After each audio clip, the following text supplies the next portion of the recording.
Primera de Pedro, capítulo 4, versículos 12 hasta el 19 es el texto que hoy nos corresponde estudiar y trabajar. Y vamos a tomarlo en dos partes. Creo que me parece muy importante que vayamos marcando algunas cosas, que seamos muy específicos. Muy bien, vamos a leer el capítulo 4, versículo 12.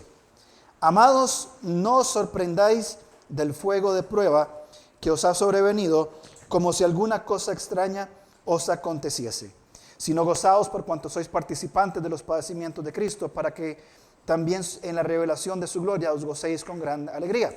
Si sois vituperados por el nombre de Cristo, sois bienaventurados, porque el glorioso Espíritu de Dios reposa sobre vosotros. Ciertamente, de parte de ellos, Él es blasfemado, pero por vosotros es glorificado. Así que, ninguno de vosotros padezca como homicida o ladrón o malhechor o por entremeterse en lo ajeno. Pero si alguno padece como cristiano, no se avergüence, sino glorifique a Dios por ello, porque es tiempo que el juicio comience por la casa de Dios. Y si primero comienza por nosotros, ¿cuál será el fin de aquellos que no obedecen al Evangelio de Dios? Y si el justo con dificultad se salva, ¿en dónde aparecerá el impío y el pecador? De modo que los que padecen según la voluntad de Dios, encomienden sus almas al fiel Creador y hagan el bien. En el contexto que estamos estudiando de Pedro, ya hemos aprendido de que estas personas que reciben esta carta son personas que están pasando por sufrimientos, por persecuciones. Ya hemos hecho y hemos sido bastante enfáticos en el hecho de lo que implica el sufrimiento y cómo aprender a sufrir bien. No vamos a sufrir por hacer el mal, vamos a sufrir por hacer el bien. Ahora, en el versículo 1, dice que no nos debemos sorprender por el fuego de prueba que viene a nosotros, como si algo extraño nos hubiera acontecido. Ahora, hay un asunto, hay una palabra en el griego, la palabra peirasmos, que significa dos cosas. Significa prueba y significa tentación. Así que cuando uno lee en las Escrituras, hay que ir entendiendo el contexto de a qué se refiere esta palabra cuando se está desarrollando por los autores, porque de pronto está hablando de una prueba y de pronto de una tentación.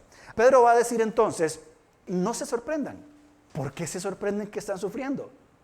Es necesario sufrir, no sufrir por sufrir, no sufrir por martirizarnos, no sufrir porque así nos vamos a ganar el cielo, porque creo que ya está bien claro que no es de esa manera, sino que el sufrimiento, la prueba, tiene un propósito, tiene una fuente, tiene una intención, y la tentación es totalmente diferente. Pero muchas veces nosotros respondemos, y cuando viene la situación, el sufrimiento, algunas veces podríamos confundirnos. Y quisiera imaginar que nos encontramos diciendo, esto es una prueba, es una tentación. A ver, déjame ver, ¿qué es lo que pasa? Y podríamos nosotros confundirnos cuando Dios esté obrando, y podríamos confundirnos cuando estemos dando espacio para nuestra carne, nuestro pecado, nuestros asuntos pendientes, y de pronto algo que podía ser para edificar nuestra fe se convierte en una tentación. Hay un proverbio, creo que es al final de los proverbios, no me acuerdo bien, que dice, Señor, no me des ni de más, ni no me des poco ni mucho, ¿se acuerdan? Porque si me das mucho, me voy a quejar. Y si me das poco, bueno, al revés. Ustedes conocen cuál es el texto. Es para ver si están despiertos. Bien, no me den ni pobreza ni riqueza. Porque si me das pobreza, voy a ir a robar y voy a hacer cosas desagradables. Y si me das riqueza, me voy a hacer orgulloso. Cuando Jacob está escapando de Esaú, él pasa por Betel. Y en Betel, él va huyendo de todo el desastre que hizo en su casa. Bastante sinvergüenza era este Jacob. Y cuando huye y pasa todo lo que pasa, él dice una expresión que a mí me encanta. Él dice algo así como que esto es obra de Dios, o Dios estaba aquí y yo no me había dado cuenta. Y yo me pregunto, ¿cuántas veces nosotros enfrentamos situaciones y pensamos que Dios es ajeno a esto? Y estamos diciendo, o llegamos al punto de decir, esto era cosa de Dios y yo no me había dado cuenta. Entonces, esta palabra, tentación o prueba, es bastante importante. Vamos a poner algo claro desde el principio. Muy bien, el problema no es la prueba y el problema no es la tentación.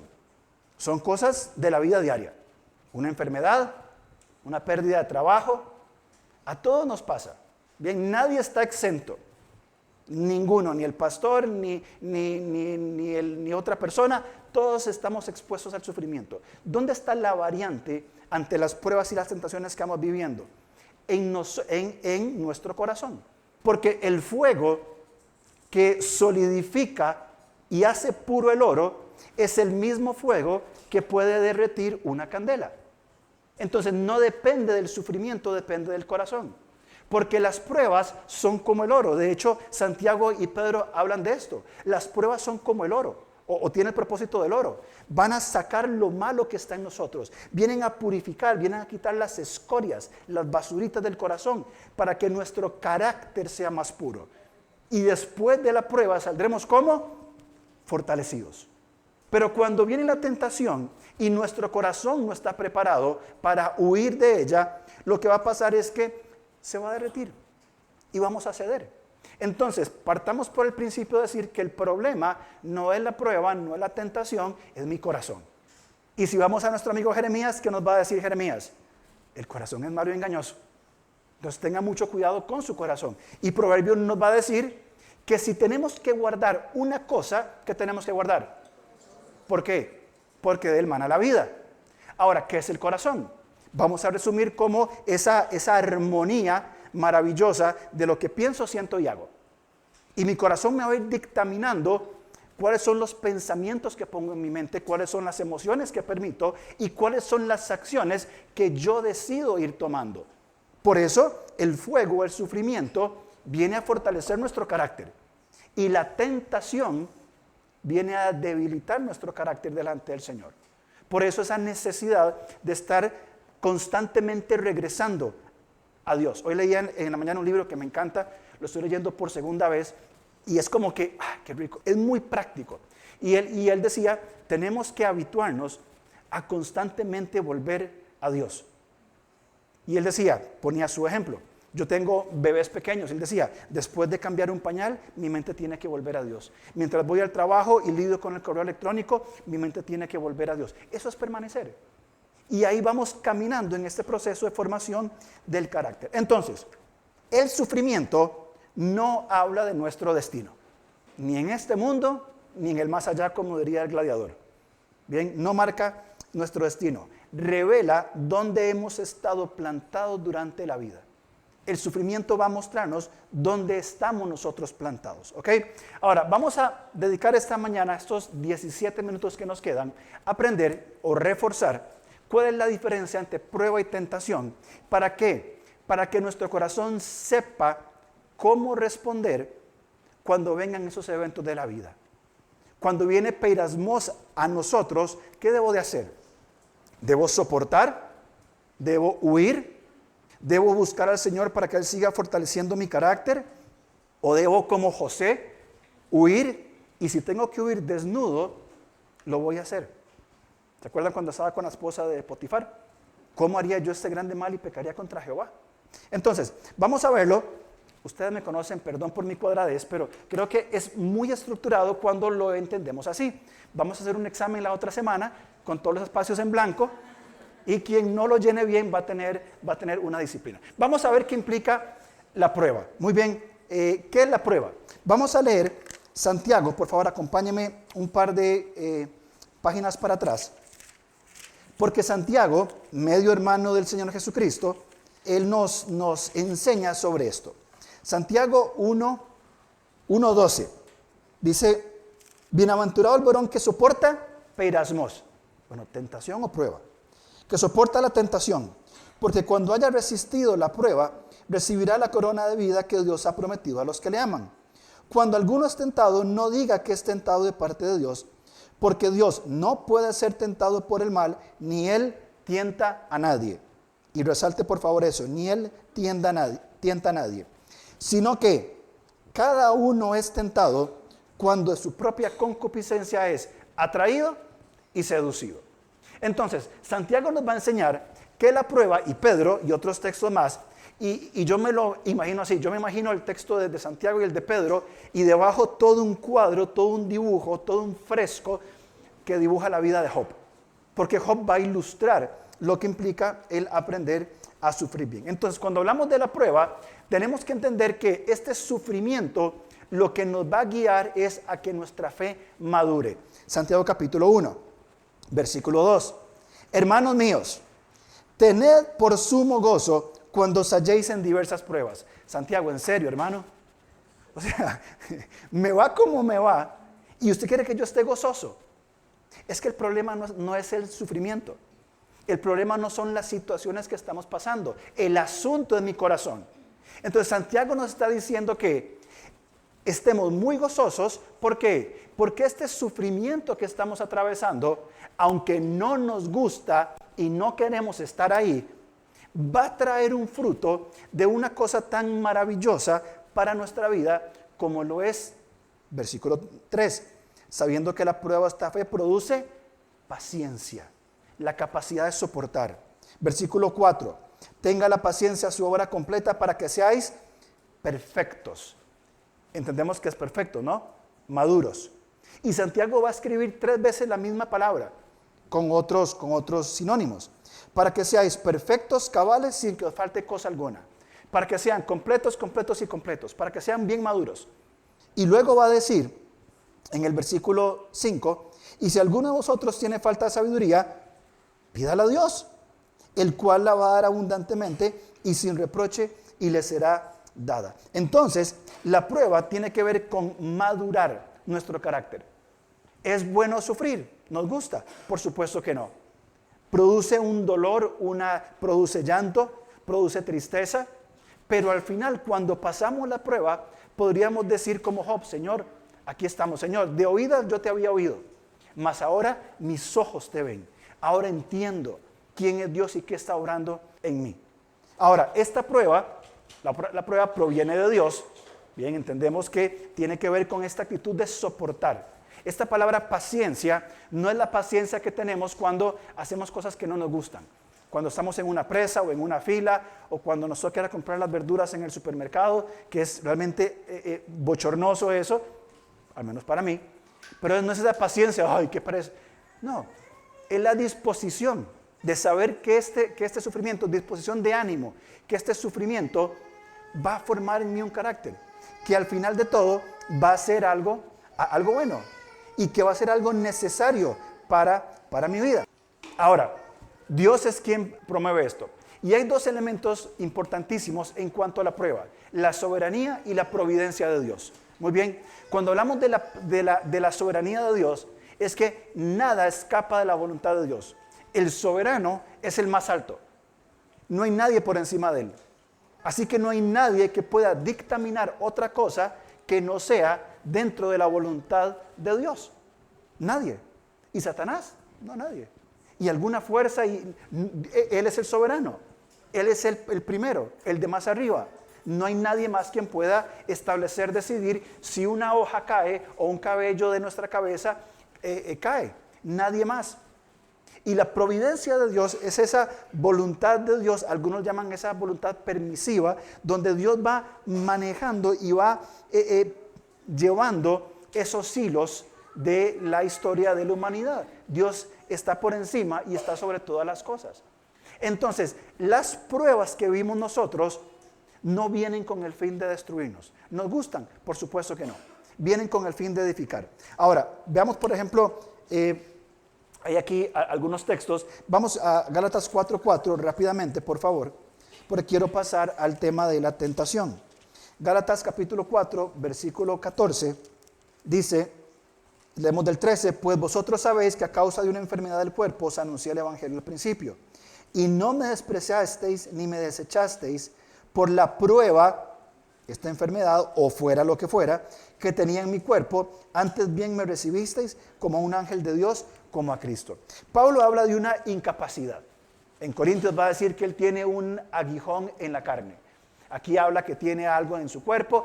Más allá de lo que fuera, Pablo estaba pasando un periodo, una situación en su vida, donde según 2 Corintios 12, ya le había pedido al Señor que se lo quitara. Si usted tiene a Messi sentado en la banca y él le dice, yo quiero jugar, ¿usted qué le va a decir? No, ¿usted lo va a poner titular todos los partidos o no? ¿Cierto? ¿Y usted qué quiere? Yo se lo doy, lo que usted quiera yo se lo doy, pero juegue. Pablo es ese hombre, esa figura única, Y por mucho tiempo Dios tuvo a Pablo en su providencia y en su soberanía en la banca. Lo tuvo en una cárcel. ¿Por qué siendo el apóstol Pablo, con el hombre que él fue, por qué Dios no lo libró de las diferentes cárceles? 2 años en Cesarea por pura burocracia. ¿Por qué lo tuvo ahí? ¿Por qué no lo mandó a otras grandes ciudades a seguir fundando iglesias? ¿Por qué no lo mandó a seguir haciendo discípulos y estableciéndolo en muchas ciudades? 2 años. Bueno, Dios tenía en su providencia y en su soberanía, tenía otros propósitos y otros planes y otros fines en la vida de Pablo. Déjeme decirle algo. Al menos yo, no sé usted, yo no osaría compararme, bueno, con nadie, pero mucho menos con el apóstol Pablo. Y si Pablo pasó por sufrimientos, si Pablo estuvo preso 2 años por la burocracia del sistema, si Pablo vivió temas difíciles, complejos, adversos, ¿por qué usted y yo no? ¿Por qué creeríamos nosotros que estaríamos eximidos del sufrimiento que va a modelar nuestro carácter? ¿O es que nos han vendido una versión popular del cristianismo donde nos han dicho, vea, crea en Cristo y usted todo lo va a poder hacer? Usted crea, vaya a la iglesia, ofrende y haga cosas y va a ver cómo Dios lo va a bendecir en todo y su vida va a ser perfecta. ¿Alguien le vendió ese cuento? Porque no es lo que la Escritura enseña. La Escritura enseña que Dios en su soberanía y providencia, donde por cierto estamos segurísimos, estamos seguros en un buen lugar, Él no va a permitir que nada fuera de su soberanía y su providencia suceda. Entonces puedo confiar en Dios. Ahora, esta prueba me va a poner con frutos maravillosos. 1, fidelidad cuando estemos bajo presión. Carácter. Viene la prueba. Vienen los tiempos difíciles. No me voy a quebrantar fácilmente, porque mi fe ya fue probada y fue aprobada. Entonces puedo decir, Señor, en ti estoy firme. Y aunque venga la presión, puedo seguir siendo fiel, porque estoy aprendiendo a confiar en tu soberanía y en tu providencia. Y también va a desarrollar esa madurez. Y si no, pregúntenle a Abraham. Cuando Dios le dijo, Abraham, toma tu hijo, tu único, y llévalo y sacrifícalo al monte. En Isaac le iba a ser llamada descendencia. Ya le había dicho varias veces, ve Abraham, yo le voy a dar un hijo, no Ismael. Isaac, en Isaac va a tener su descendencia. Y voy a cumplir mi promesa en Isaac. Y de pronto Dios le dice, vaya y lo sacrifica en un monte. ¿Y Abraham qué hizo? ¿Se acuerdan? Muy de mañana tomó sus cosas, vámonos hijo, vamos, acompáñenme, ya después les cuento qué vamos a hacer. Vamos, se lo lleva. Su fe y esa prueba le llevó a tener un carácter sólido. Que Hebreos va a decir que Abraham descansaba tanto en Dios que sabía que era aún poderoso para levantar a su hijo de la muerte. Ese sufrimiento de entregar a su único hijo en obediencia y fe al Señor fortaleció todo su carácter. El pueblo de Israel durante el desierto, 40 años, su ropa no se desgastó, la comida nunca faltó y su corazón fue trabajado por el Señor durante 40 años. La vida de Job. Entonces, la prueba es buena. La prueba fortalece nuestra fe. Cuando hablamos de prueba, hablamos de cosas que no nos gustan y que no nos hacen bien. Para mí, una de las pruebas más importantes que yo tuve en mi vida fue cuando nosotros nos fuimos para Nicaragua como misioneros, hace 10 años. Nos fuimos, entre muchas cosas, pero el tiempo de Nicaragua hubo muchos tipos de sufrimientos para nosotros. Y en medio de circunstancias, yo llorando, frustrado, entre el enojo y la frustración, por muchas cosas de muchos colores, leía estos textos del pueblo en el desierto, porque Dios le decía, te traje al desierto para la postre hacerte bien. Te vine, te probé, para que te dieras cuenta de lo que había en tu corazón. Si usted me dice a mí, volvería a irse hace 10 años, sabiendo todo lo que tuvimos que pasar, ¿se volvería a ir? Yo diría, en mi humanidad, no, ni loco, no me iría. Pero fue algo muy necesario para fortalecer mi carácter como persona, para fortalecer nuestra familia, y después de diferentes y muchas pruebas de todo tipo, después de 10 años yo digo, no me gustó, yo espero que nadie pase lo que tuvimos que pasar nosotros, pero si tuviera que volverlo a hacer, yo lo voy a hacer. ¿Por qué? Porque el fruto que produjo en nosotros fue uno que después Dios dijo, bueno, este es el fruto, estas pruebas que pasaron, que en medio de esas pruebas hubo muchas tentaciones también, y que tengo que confesar que en medio de muchas de esas tentaciones yo cedí. Cuando me enojé en una manera sobrepasada, cuando murmuré de otras personas abiertamente, y el Señor tuvo que trabajar muchísimo en mi corazón para sanar amarguras y otro tipo de pecados variados, porque no supe enfrentar correctamente el sufrimiento que vivía. Pero cuando pude enfrentar estas adversidades, entendiendo el propósito del Señor, y permitir que lo obrara en mi corazón y en el de mi familia, creo que el fruto que produjo fue totalmente diferente. Fue un fruto de crecimiento y madurez. Ahora, por otro lado, la tentación es totalmente lo contrario. Cuando vienen situaciones a nuestra vida que nos invitan a pecar, que según Santiago no provienen de Dios, vienen de nuestro propio corazón. Cuando usted y yo pecamos, mi querido y amado hermano, no culpemos a otra persona. Cuando pequemos hablándole grosero a nuestra esposa, no digamos es que ella, no, porque es de mi corazón. Cuando yo responda de una manera, no culpe a otros. Teníamos un amigo bastante sinvergüenza que cuando pasaba una muchacha bonita, se le quedaba viendo de pies a cabeza. ¿Y saben qué decía? En broma, Satanás, qué astuto eres. Y en medio de la broma todo el mundo se reía, pero después, él directamente vio a la muchacha de pies a cabeza y después culpaba a otra persona. Qué fácil. Entonces, yo soy responsable de mis actos. Mateo 4:1, Satanás se presenta donde está Jesús en el desierto y lo tienta. ¿Y se acuerdan cómo contestó él?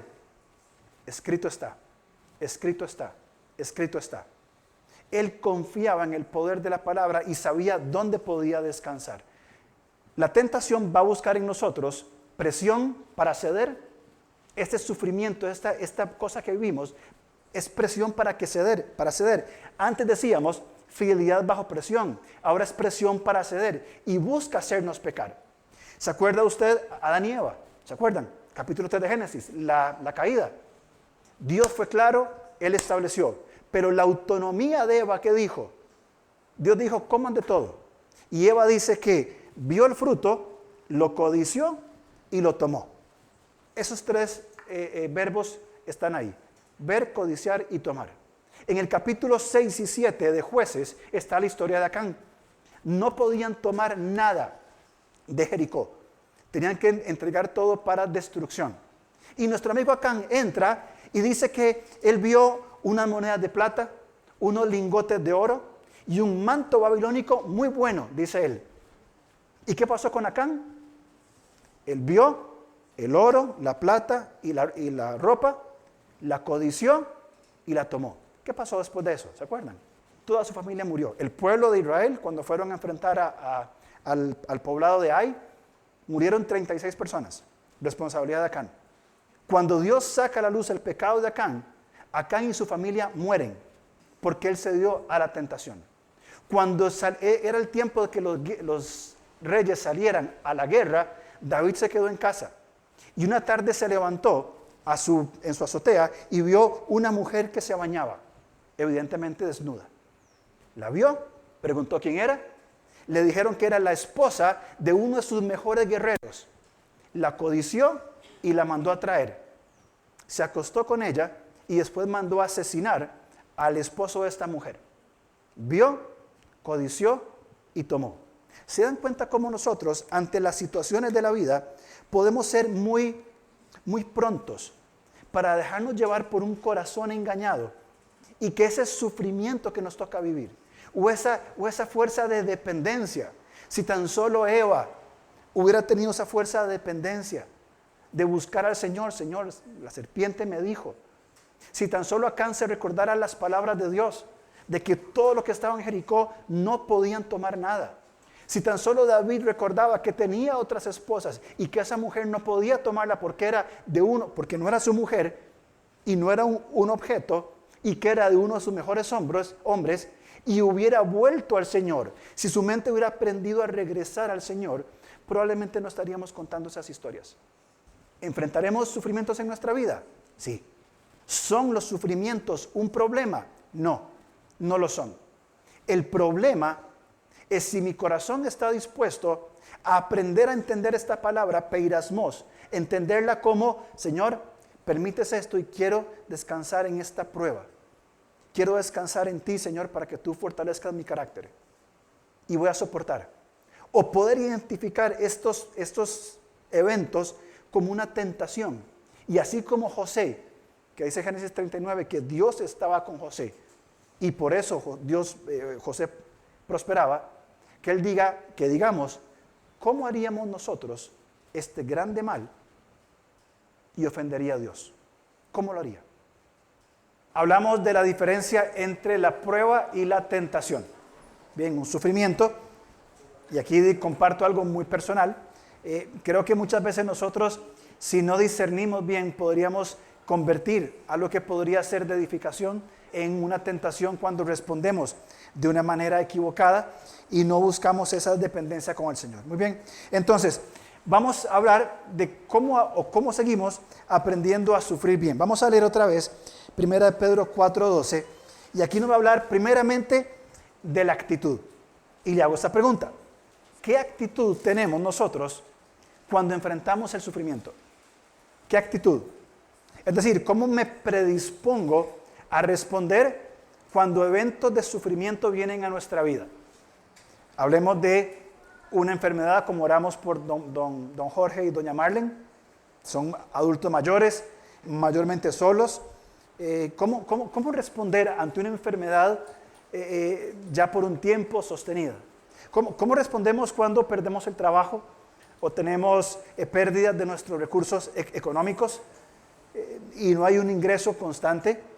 ¿Cómo respondemos cuando hay conflictos interrelacionales que no queremos responder bien o aún respondiendo bien se genera mal?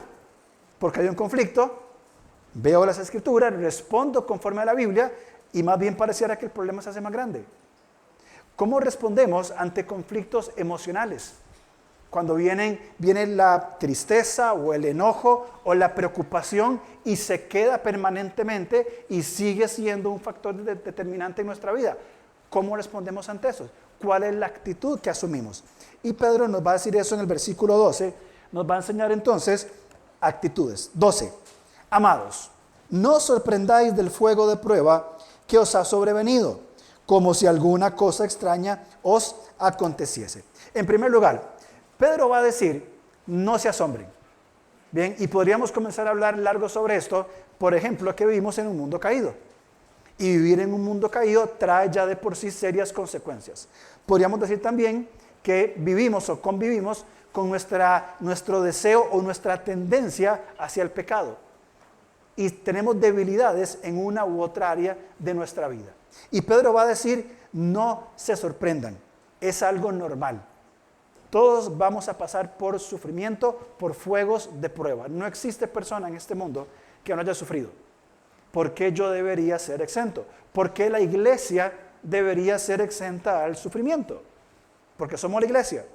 Yo he sido testigo, con mucha pena lo digo y mucha pena ajena también, de algunas posturas cristianas donde quieren privilegios por ser iglesia. Inclusive cuando el gobierno, por ejemplo, a nosotros el gobierno nos pide un permiso de funcionamiento que este año nos toca renovar. Y algunas posturas dicen, esto es persecución. ¿Por qué nos piden todo esto? No, eso no es persecución, eso es la ley. Y tenemos que cumplirla de acuerdo a lo que está establecido en nuestro país. Eso no es sufrir, eso es parte de la cotidianidad. Aparte de que es algo normal, viene el punto, algo más personal, más profundo, es necesario. Pregunto, ¿cómo sería la vida sin problemas? Buena, dicen. Dani, ¿qué problema tiene usted, Dani? Usted vive en paz, tranquilo, hermano. Cuando yo tenía 19 años, 20, hace mucho tiempo, solo pensaba en mejenguear. No, mentira, broma.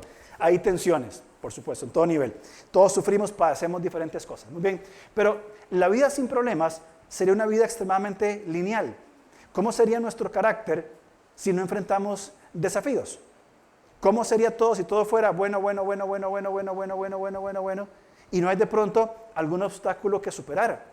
¿Cómo sería un juego de video para los que juegan videojuegos donde todo sea fácil? Qué aburrido, o sea, ¿qué sigue? Entonces, es necesario porque estas adversidades y estas circunstancias son necesarias para ir fortaleciendo un carácter y, como decíamos anteriormente, cada vez responder mejor. Que podamos responder mejor, que nuestro carácter vaya en un proceso de toda la vida siendo conformado, Romanos 8:29, a la imagen del Hijo.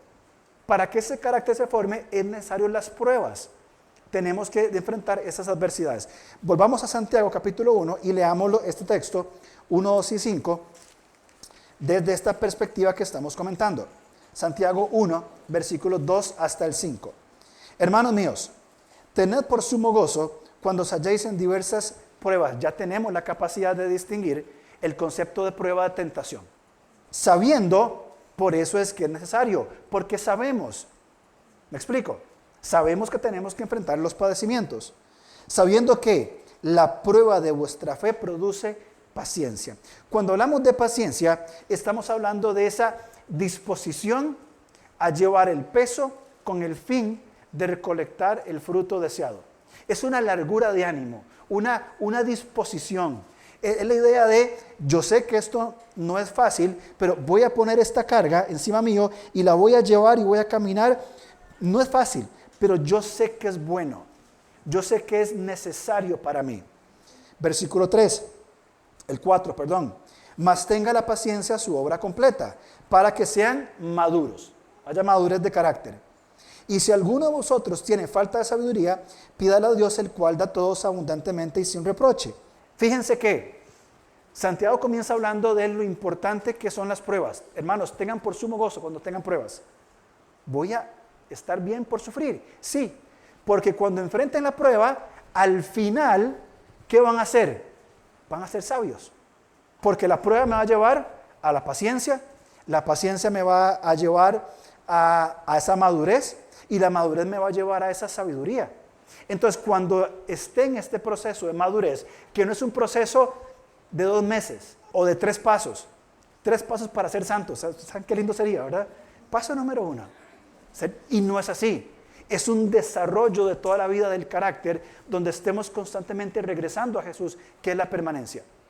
Entonces, cuando el Señor desarrolla sabiduría y recibo su sabiduría, vuelvo a ver la prueba, la entiendo en sus realidades, pero me gozo y estoy satisfecho en el hecho de que puedo entender la prueba o no, puedo responder a la prueba estando en Cristo desde su sabiduría.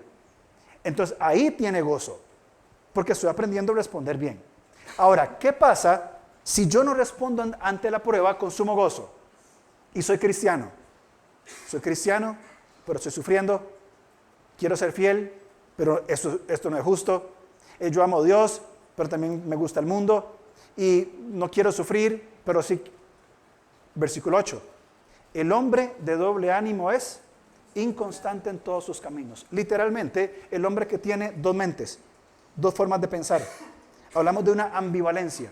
Entonces, está pensando entre una y otra cosa.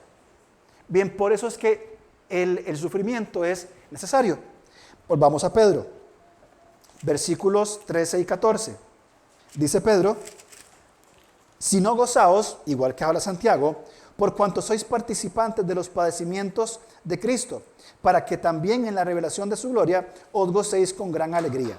Si sois vituperados por el nombre de Cristo, sois bienaventurados, porque el glorioso Espíritu de Dios reposa sobre vosotros. Ciertamente de parte de ellos Él es blasfemado, pero por vosotros Él es glorificado. Entonces, la razón del sufrimiento va a incentivar en nosotros, a estimular en nosotros 2 respuestas.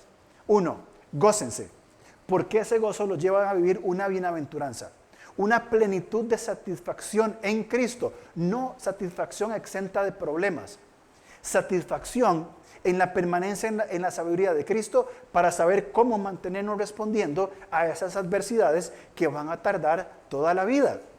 Toda la vida van a tardar. Yo me siento muy privilegiado cuando hablo con mi suegro, 100 años, y llego ahí, me siento, está tirado en el silloncillo, ¿verdad? Y comenzamos a hablar, y de pronto simplemente me está contando, ¿verdad?, lo que aún Dios sigue haciendo en su vida. 100 años. Es que el Señor me está enseñando todavía que yo necesito. Ya, ¿qué carácter, qué pasión, qué amor por el Señor? Y pasando por adversidades sumamente complejas. No sé nunca lo escuché quejarse. ¿Por qué a mis 100 años me tuve que quebrar la cadera? ¿Por qué me metieron 2 pines a mis 100 años? Le doy gracias a Dios por ese tipo de carácter, es el que es modelado en nosotros, y es esta idea de que muchas veces queremos simplemente gozarnos con la revelación de Cristo. Es decir, queremos la parte bonita de Cristo, por usar una expresión. Dios, bendíceme, guárdame, protégeme, dame, ayúdame, bendíceme y todo para mí.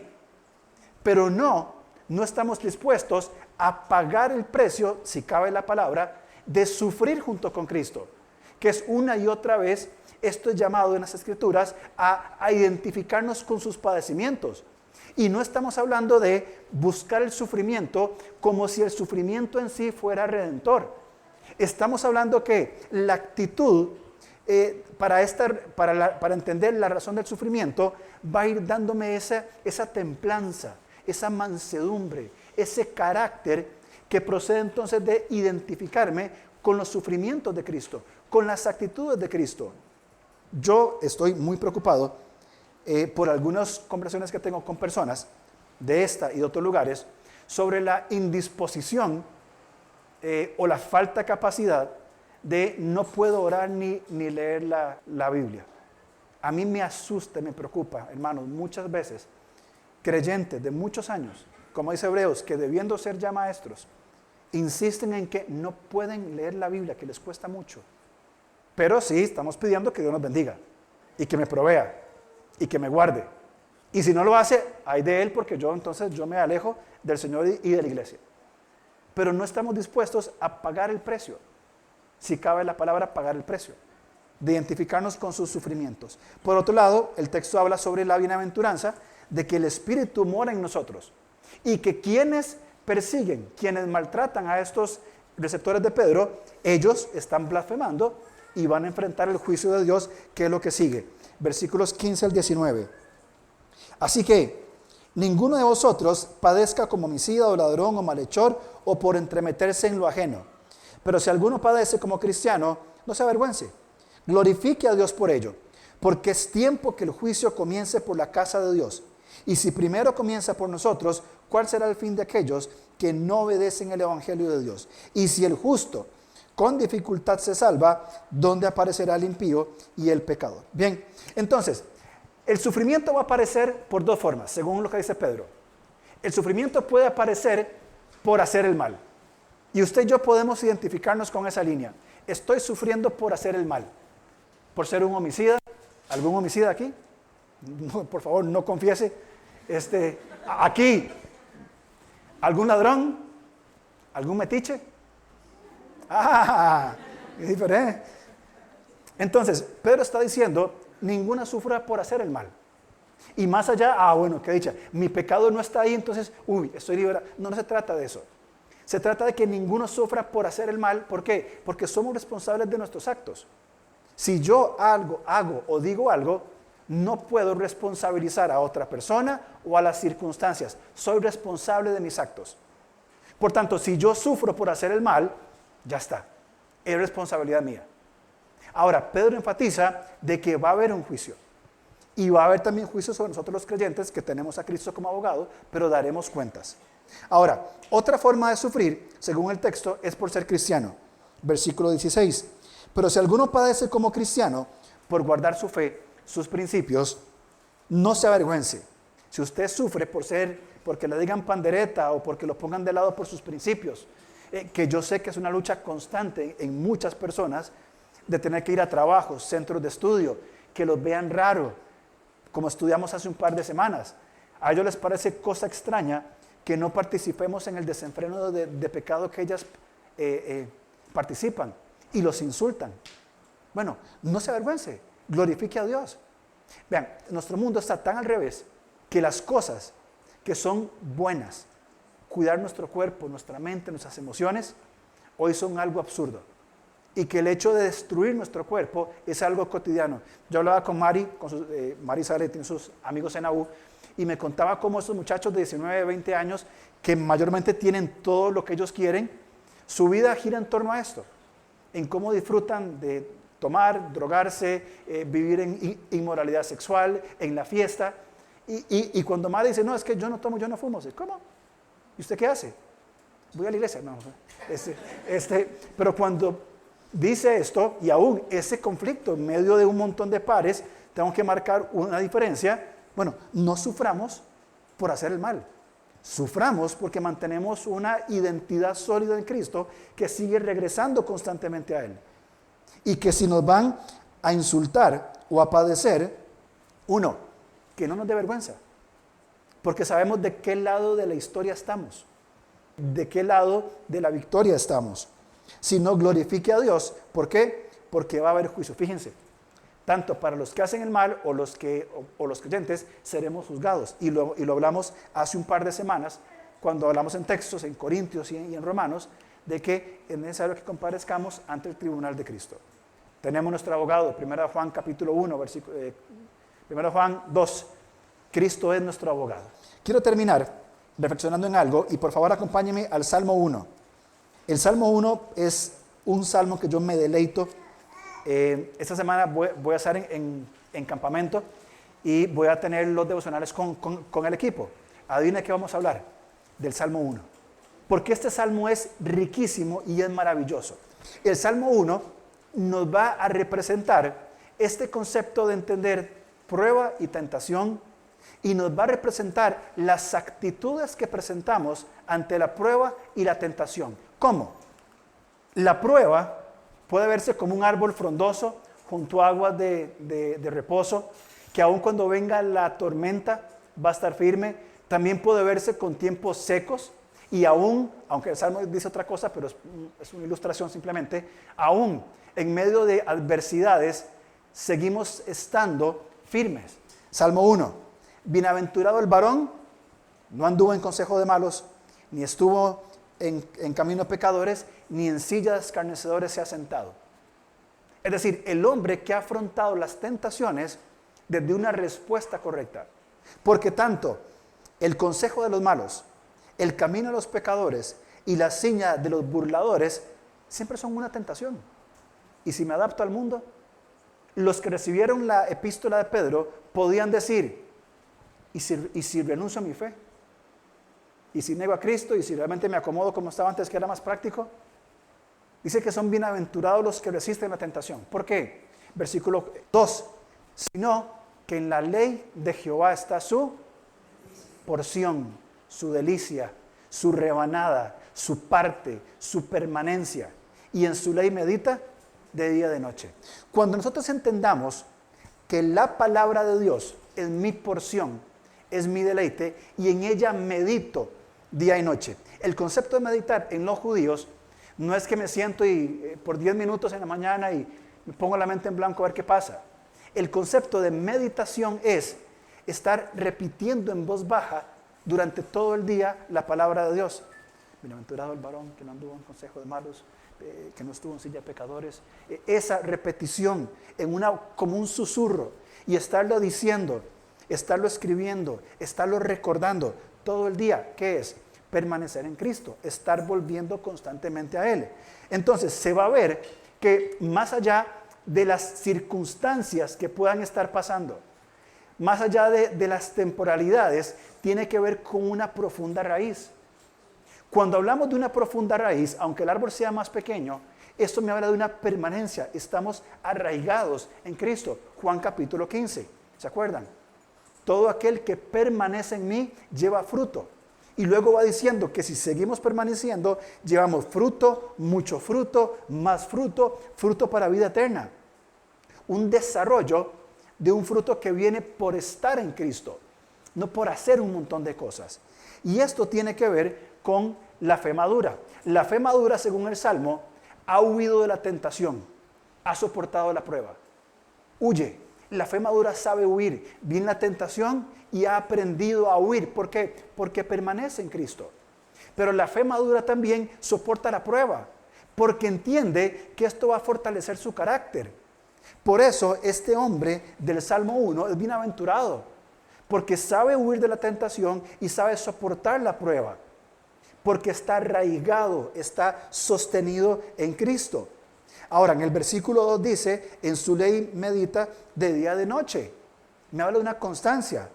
Sigue permaneciendo en Cristo. Hermanos, yo no sé, pero pareciera como que a veces queremos ser perfectos en todo lo que hacemos. Y la disposición está muy bien, pero no se trata de ser una vez perfecto, sino de que mi mente y mi corazón y mi voluntad sigan regresando a Cristo. Por eso habla de meditar. Voy repitiendo durante el día, lo voy procesando, lo voy asimilando, lo voy practicando. Este es el hombre que permanece, que está arraigado en Cristo y evidentemente trae un fruto. Nosotros muchas veces nos enfocamos en esto, en el fruto. ¿Cómo doy fruto? Y con muy buena actitud, y no estoy juzgando, muchas veces los creyentes decimos, quiero servir porque tengo mucho para dar, yo quiero servir. Está muy bien, pero antes de poder servir, yo quisiera que vayamos para atrás y entender, ok, ese servicio, ¿de qué fruto viene? ¿Viene de un activismo? ¿Viene de una respuesta espontánea? ¿O viene porque he aprendido a descansar en Cristo y a seguir permaneciendo en Él? Y sigo aprendiendo a estar arraigado por medio de la palabra y la oración. Y estoy permitiendo convertirme poco a poco en ese hombre bienaventurado, que va rechazando el consejo de los malos, que se va alejando de prácticas pecaminosas y que no va a tener esta intimidad con hombres que su pensamiento es de continuo, solamente el mal. ¿De dónde viene ese fruto? Bien, porque el Salmo 3 dice, será como árbol plantado junto a corrientes de agua, que da su fruto a su tiempo, su hoja no cae y todo lo que hace prosperará. Entonces, aquí este árbol se ve maravilloso y todo lo que describe el Salmo 3 está bien. Pero yo pregunto, este árbol trae todo esto porque está arraigado sólidamente y profundamente a la vida que es Cristo para nosotros. La fe inmadura no tiene arraigo de Cristo, versículo 4, no así los malos, son como el tamo, como la paja, como las cascarillas que el viento se las lleva de un lado para otro. Es inconstante en todo, versículo 4, que son como el tamo que arrebata el viento. No tienen seguridad ante el juicio, por tanto no se levantarán los malos en el juicio, ni los pecadores en la congregación de los justos. No tienen lugar. Su vida es inconstante. Versículo 6 termina diciendo, porque el Señor cuida el camino de los justos, mas la senda de los malos lleva a la perdición.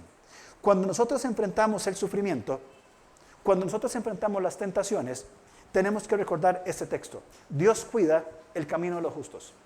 Si mi disposición, mi actitud, es que ante el sufrimiento, como ellos lo estaban viviendo, es, Señor, quiero tener sabiduría, paciencia, te necesito, voy a ir a tu palabra para saber dónde permanecer, dónde descansar, guíame en tu palabra, en oración, el orar los salmos, el leer la palabra de Dios, el tener comunión con los hermanos, eso es lo que me va a capacitar para seguir permaneciendo en Cristo y estar cada vez más cerca de Él.